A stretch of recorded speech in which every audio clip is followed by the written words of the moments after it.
આજે હું તમારી સમક્ષ એક રજૂઆત કરવા આવી રહી છું કે આજે મહાશિવરાત્રિની અંદર કીર્તિ પટેલનો કોઈ જ ઈરાદો નહોતો કે કીર્તિ પટેલને કોઈ ફેમસ થવું હોય કે કોઈ ટીઆરપી જોતી હોય. અરે ભાઈ, કીર્તિ પટેલ ઓલરેડી પ્રસિદ્ધ છે. શું પ્રસિદ્ધ? જો કીર્તિ પટેલના નામે કોઈને ટીઆરપી લેવી હોય તો જ કીર્તિ પટેલનો વિરોધ કરજો. અને અત્યારે થઈ રહ્યો છે એ તમારા બધાના ધ્યાનમાં જ છે. હવે મુરગી ગ્રુપની અંદર કીર્તિ પટેલ એકલી તો હોતી નહીં નાવામાં.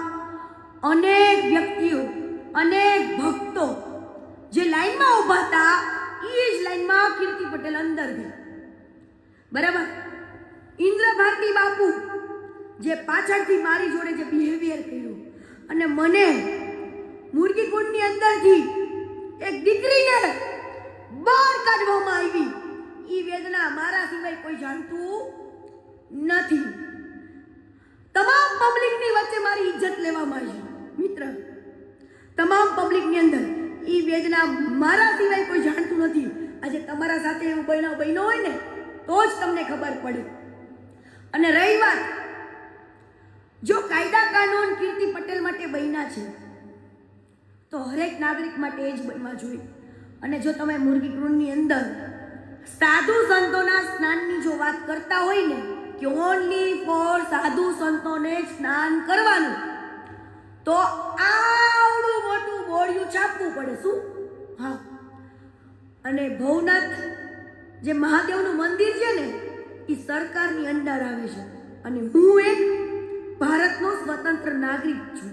એટલે કે કીર્તિ પટેલને તમે પણ હરેક નાગરિક, હરેક સનાતની સ્વતંત્ર નાગરિક છો કે તમે પણ તમારી મરજીથી અંદર સ્નાન કરી શકો છો. રાઈટ? તો મેં પણ એ જ કર્યું કે બધા જ ભાવિ ભક્તો અંદર સ્નાન કરતા હતા. હવે તમને ને મને ખબર નથી કે વર્ષોથી શાહી કુંડની અંદર તમામ પબ્લિક જે આમ પબ્લિક પણ સ્નાન કરતું હતું. તમને ખબર તો ક્યારે પડી? જ્યારે કીર્તિ પટેલ કુંડની અંદર નાવા ગઈ ત્યારે તમને બધાને ખબર પડી કે ઓહો, અહીંયા તો પોલીસ કર્મચારીથી લઈને આમ લોકો પણ સ્નાન કરે છે. બરાબર? ત્યારે ખબર પડી ને વાલા. આનો મતલબ મને મહાકાલ દાદા હાથ પકડી, મારો મહાદેવ હાથ પકડીને અંદર લઈ ગયો કે આ બટા હાલ સ્નાન કર. અને જો આની અંદર કેટલા લોકો સ્નાન કરે છે, આનો મતલબ તો એમ થયો કે તમારા હરેક સનાતની હારે દગો થઈ રહ્યો છે, હરેક સનાતની હારે ખોટું થઈ રહ્યું છે. હરેક સનાતનીનો એક ધર્મ છે ને અધિકાર છે. બરાબર? જો સાધુ સંતો અંદર સ્નાન કરી શકતા, હા, એવું અવશ્ય હું કહી શકું કે મહાશિવરાત્રિનો મહિમા હરેક સાધુ સંતો માટે પહેલા સ્નાન હોવું જોઈએ અને એ મહિમાનો લાભ હરેક એક સનાતનીને મળવો જોઈએ વાલા. બરાબર? અને હું એવું ઈચ્છું છું દિલથી કે જો હરેક સાધુ સંતોને સ્નાન કરવાની બાદ હરેક સનાતનીને અધિકાર મળવો જોઈએ વાલા. આવો મારો નિર્ણય છે. કેમ કે મેં અંદર જઈને જે વસ્તુ જોઈ કે અંદર નાઇટ ડ્રેસ પહેરીને લઈને ઘણી બધી બેન દીકરીઓ સ્નાન કરતી હતી. હવે આની અંદર એક પોલિટિક્સ ચાલી રહ્યું છે ભવનાથની અંદર. હું તો ઇન્દ્ર ભારતી બાપુને શિષ્ય નથી.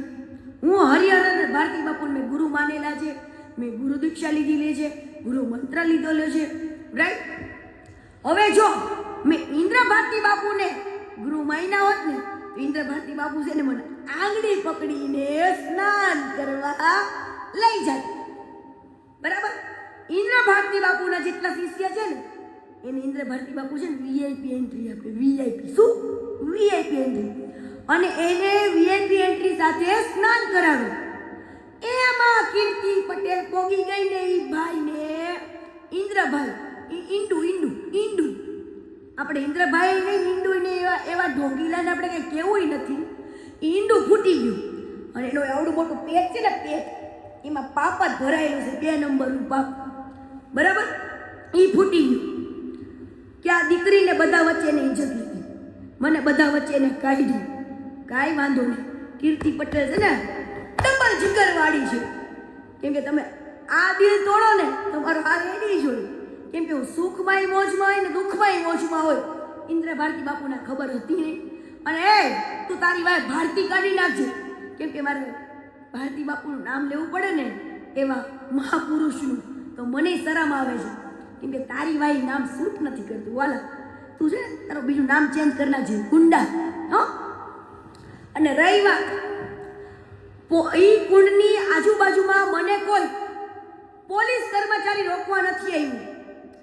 આ ગુંડા અને ગુંડો ઈંડાને દુઃખ થયું એટલે ઈંડા એવું કીધું કે ભાઈ આને બહાર કાઢો આને. એટલે ભાઈ મારે ઓલરેડી સ્નાન થઈ ગયું હતું. હું બહુ જ પ્રેમથી સ્નાન કરીને બહાર નીકળી ગઈ. બરાબર, બહાર મારી પાછળ મીડિયાવાળા પડ્યા હતા અને 3 સ્ટાર વાળી 2 લેડીઝે મારા બાવડા પકડ્યા. આમ જો મિત્ર, મારા હાથમાં નુકસાન જો. હું ધારું ને આ મારા ઉપર જોવો કે કેટલું મારી સાથે ખરાબ કૃત્ય કર્યું હતું, છતાં પણ કીર્તિ પટેલ સહન કરીને બેઠી. બરાબર, અને મેં કોઈ જાતની કાર્યવાહી ના કરી પોલીસ ઉપર. કેમ કે હું પોલીસની રિસ્પેક્ટ કરું છું. બરાબર, અને મેં ખાલી એટલું કીધું, ભાઈ તમારું બાવડું ન પકડો. હું કંઈ ગુનેગાર નથી કે આરોપી નથી. તમે જો મારી સેફટી માટે આવ્યા હોય તો મારી સાથે પણ ચાલી શકો છો. આટલું કહેવાથી 2 દિવસ પછી મારા ઉપર ખોટી કમ્પ્લેન થાય છે. શું કે કીર્તિ પટેલે પોલીસ કર્મચારીને પીઆઈને મારી નાખવાની ધમકી આપી. ઓ વાલા, જો ભાઈ 3 સ્ટાર વાળી જો પીઆઈને કીર્તિ પટેલ મારી નાખવાની ધમકી આપે તો ગુજરાતના તમામ પોલીસનું બંદોબસ્ત અહીંયા જૂનાગઢમાં હતું. કીર્તિ પટેલના કોલર પકડે, કોલર, અને એમ કે મારી નાખવાની ધમકી તું પોલીસને આપેસ, આવું કે. અને મારા કોઈ જ વિડીયોની અંદર મને પુરાવો આપો કે ઈ પોલીસ કર્મચારીને મેં મારી નાખવાની ધમકી આપી હોય કે કોઈ ગાળ દીધી હોય. ભલામણા પોલીસ જ ખોટા કેસ કરશે તો આમ નાગરિક શું કરશે? તો મારે હર્ષભાઈ સંઘવીને હાથ જોડીને રિક્વેસ્ટ કરવી છે કે આ ખોટા કાયદાનો દુરુપયોગ થઈ રહ્યો છે. અને હર્ષભાઈ સંઘવીને મારે ખાલી એટલું કહેવું છે કે તમે આવા ખોટીના છે ઇન્દ્ર ભારતી જેવા પાખંડી છે ને એની જોડે તમારો એક ફોટો કે વિડીયો કે કોઈ સેલ્ફી ના પડાવો. કેમ કે હું ભારતીય જનતા પાર્ટીનો આદર કરું છું, ભાજપ જનતા પાર્ટીનો આદર કરું છું, નરેન્દ્રભાઈ મોદીનો આદર કરું છું. હંમેશા કહેતી આવી છું કે નરેન્દ્રભાઈ મોદી આપણે ગુજરાતી છે અને કીર્તિ પટેલ ગર્વ છે કે આજે પીએમની સીટ ઉપર નરેન્દ્રભાઈ મોદી એ આપણા ગુજરાતી બેઠા છે, એનો ગર્વ છે. તો હું હર્ષભાઈ સંઘવીને કહું છું કે આવા પાખંડી જેવો તમારો ફોટો ન પડાવો, આવા લોકો ખરાબ સાથે કે તમારા ફોટાનો દુરુપયોગ કરી નાખા જૂનાગઢને ડરાવવામાં આવે છે વાલા.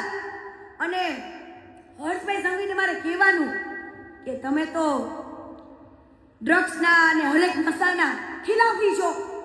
તો જો આશ્રમની અંદર આશ્રમના નામે ઓયો ચલાવતા હોય, આશ્રમ નહીં એક હોટલ તરીકે યુઝ કરતા હોય ને, હું એક ફાઇલ ખોલીને બેઠી છું વાલા, એક ફાઇલ. એટલે આવા લોકો જોડે હર્ષભાઈ સંઘવીને હું 2 હાથ જોડીને એક વિનંતી કરું છું, એક દીકરીને નાતે, કે આવા લોકો જોડે તમે એક ફોટો ના પડાવો, એક ફોટો નહીં. કેમ કે હું તમારા દિલથી રિસ્પેક્ટ કરું છું હર્ષભાઈ સંઘવી આવા. અને ભૂપેન્દ્રભાઈ પટેલની એક દીકરી, પટેલની દીકરી એક પોકાર કરી રહી છે કે જો તમારા પટેલ સમાજની દીકરી પર આવું ખોટું થઈ રહ્યું હોય, અને ભાઈ એક એનસી ફરિયાદ, હાલો માની લીધું કે મારા ઉપર પોલીસની કામગીરીની અડચણ બનાવવા એક કેસ થયો અને મને રોકવા માટે મિત્ર 6 ગાડીઓ. મારો રામ જાણે છે કે ત્યારે કીર્તિ પટેલને ભગવતીએ કેમ બચાવી ને મારા ઘોડિયા નાથે, એ તો મારો રામ જાણે છે. હું મારી ગાડીની દશા પણ તમને બધાને બતાવીશ કે મારી ગાડીની દશા શું કરી છે આ લોકોએ. અરે ભાઈ, જૂનાગઢની અંદર એવા ઘણી બેન દીકરીઓના કિસ્સા છે, મર્ડરના ને એના, ઓલા સુરજ ભુવાજીના ધારાના કેસના. જો તમે આટલી સ્પીડ રાખી હોત ને, મને ગોતવાની, જો એનસી ફરિયાદમાં કીર્તિ પટેલને ગોતવાની ફરજ તમે કેટલી બધી ફટાફટ નિભાવો છો, કીર્તિ પટેલ લોકેશન એટલે ટ્રેસ કરો છો ને, એટલી જ જો ફરજ તમે એવી ઘણી બધી બેન દીકરીઓ જેવી કે ધારાના મર્ડર કેસની અંદર તમે તમારું માઇન્ડ લગાવ્યું હોત ને, પોલીસની ફરજ નિભાવી હોત ને, તો વરસ દિવસ નો થા. આ સૂરજ ભળવાને ઇન્દ્ર ભારતી બાપુ ખોડામાં સુવડાવે. ખોડામાં આવે ભાઈ. ગુંડા તો શું કરે? ખોડામાં સુવડાવે ને ગુંડા. તારાથી ડરતી નથી હો, તારાથી થાય ને એ કરવા માંડવાનું. હું એક હિન્દુની દીકરી છું, હું એક સનાતની છું, અને મને મારો ધર્મ શું છે ને એ મને ખબર પડે છે વાલા. મને મારો ધર્મ અને મારા ધર્મની માન મર્યાદા કીર્તિ પટેલ જાણે છે. કદાચ કીર્તિ પટેલ તો શબ્દથી ખરાબ છે વાલા, પણ ચરિત્રથી નહીં. એ તો મારા ઉપર, મારા ગુજરાતને ભરોસો જ છે. અને સમજો, એસટીન ફાઇલની કરતા પણ ઇન્ડુ તારી ફાઇલ પણ બહુ મોટી છે. અને એવા તારા ચિઠ્ઠા છે ને વાલા, કે તારી હાથ પેઢીઓ યાદ કરશે. હાથ પેઢી તારા બનેલા શિષ્યો પણ એમ કે કેવાને ગુરુ બનાવી લીધો, કેવાને ગુરુ બનાવી લીધો. તારો જે રાજમહેલ બનાવેલો આશ્રમ છે ને, એ આશ્રમની અંદર કેવા કાળા ચિઠ્ઠા થાય છે ને, એ કીર્તિ પટેલ શું આખું ગુજરાત જાણે છે. પણ તારી સામે બોલવાની કોઈની તાકાત નથી. એટલે હર્ષભાઈ સંઘવીને મારે એક રિક્વેસ્ટ કરવી છે કે આવા પાખંડીને, આવા ગુંડાને ભાજપ સરકાર સાવરે નહીં એવી હું હાથ જોડીને વિનંતી કરું છું. કેમ કે હું ભાજપ સરકારની દિલથી ઇજ્જત કરું છું. શું ઇજ્જત કરું છું? અને આજે મારા ઉપર મને રોકવા માટે મારા ઘરે મારા મા બાપના નિવેદનો લેવામાં આવે છે. મારા મા બાપને રાતના 2-2 વાગે મારા ઘરે જવામાં આવે છે અને નિવેદન લેવામાં આવે છે મારા મા બાપને. તમારું નામ શું, આમ શું, કીર્તિ શું કરે? મારી 5 બહેનોના, મારે 5 બહેનોના ઘરના બધાના હું તમારા માંગા લઈને જવું છે તો મારા ઘરે 2-2 વાગે લઈને જાઉં છો. મારા ભાઈબંધ મિત્રને કિડનેપ કરો છો, મારા ભાઈબંધ મિત્રોને બધાને ભેગા કરો છો, પોલીસ સ્ટેશનમાં ખોટી રીતના હેરાન કરો છો. હવે શરમ આવી જાય, કાયદાનો દુરુપયોગ કરી રહ્યા છો.